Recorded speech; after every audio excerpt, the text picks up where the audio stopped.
ก็เคยให้เจ้าเลยเจ้ามอกกาลานเคยให้คือสองเจ้าในปูดอกย่องสังข้ามเก่ากว่าว่าในกว่าปกป้องลายจ้างตื้อกำเก่ากว่ากวยกาเก่าก่อมว่าสังสูงเก่าเลยสระเฮาข้าบอกขาหมอเคิดมาเย้าเขียนตัวอย่าเป็นมัดเฮาจับไว้จ้องสังคามในแทงสีกำเฮาขาใครกว่าพึกกำตัวเสือจอมเจ้าพุทธาเจ้าคือสักย่าเฮาขายังอ่านเสียนใจไว้เย้าไล่เผียวกว่าซอกหาตั้งออกม่วนป้นรอดนั่นล่ะเกาย้อนสู้ปันสู้เจ้ากูก็อยู่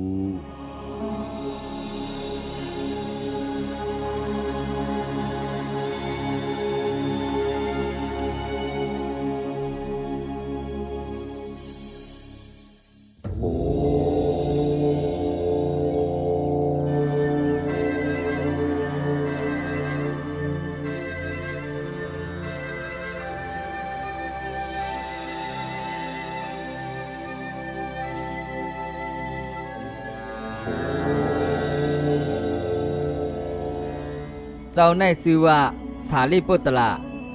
เจ้าในซ้ำมอกกะลานเป็นตะเปเจ้าสันสยาคาอ้อจุ่มเขาขย้อนเป็นระหานเล่จังอ่อนกันมาข่าวอ่ะสูมาตังหมดจังไหนเจ้าสันจะยาเตตื้อใส่มันเจ้าปันข้างเฮามากไว้ค่ะมันเจ้าในน้ำเจอใหญ่กวางเตี้ยาวเฮาข้าไปมีหมากตาตราคาเฮาเลยยินข่าวว่าเจ้าเฮามาถึงตีน้อยยุ่มยำมาเจ้าเฮาเตจีตั้งเผวดปันเฮาคาเลยป้อมาหันเจ้าเฮาก่อเฮาป้อฮู้ว่าเลยหันเยื่องหมายอันเฮาคาจอมหานั้นเย้าอย่าเปรียดเถียงขึ้นเฮาคาเสเขียนตัวไว้ใจเมตตาปันเฮาคาเสกำ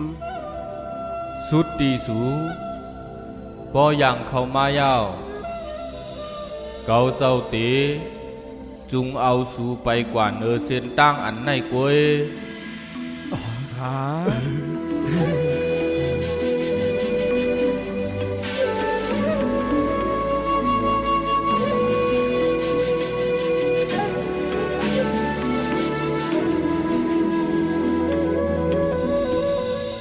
เมื่อนั่งสมาธิเจ้าเฮาไหลสังฆาอ่ำไลสังเกาปากแปดตอซาเกาปากแปดตุกข้าเกาปากแปดลองคำเสอเกาปากแปดลองอ่ำมันคืมเกาปากแปดเจอกูลองตั้งเท่าและเกาอ่องเป้ไลเนื้อลองตั้งตาย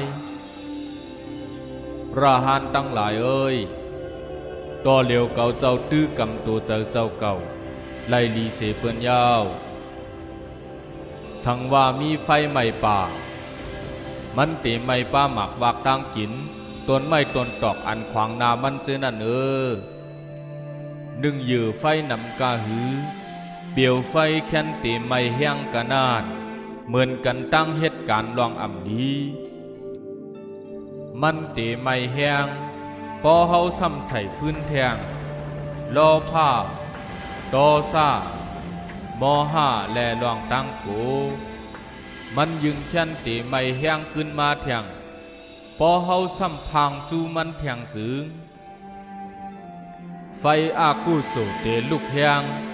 ไฟลอผ้าเตลุกแห้งปอว่าเฮาตึกยิบกำไว้กันลอกี่อยู่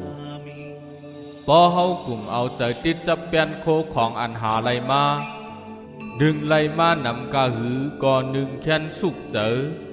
นำขึ้นกะนานเขาเตอำอิ่มเตือกไหลเขาเตอยู่รวยลองตั้งโกปอเฮาอ่ำใจจับโคของเจ้านันรู้ปอเฮาแตบแปดไหลโคของตั้งลอกี่นั่นจึงภายหน้าก็เฮาอย่าเป็นมุงมองภายหลังก็เฮาอย่าใจหอยติดเฮาจังเตนิมมัน โลไลเอาเจอมกถังไว้ในปัจจุบันจุกมันไว้เหนือเส้นตั้งสายกลาง อย่าเฮืองกว่าภายไหลเฮาจังเตจังมีดังเซออย่าเปมีเจอใครใครมีเฮาจังเตไลหักดังเซอเนโลกาลงในยาว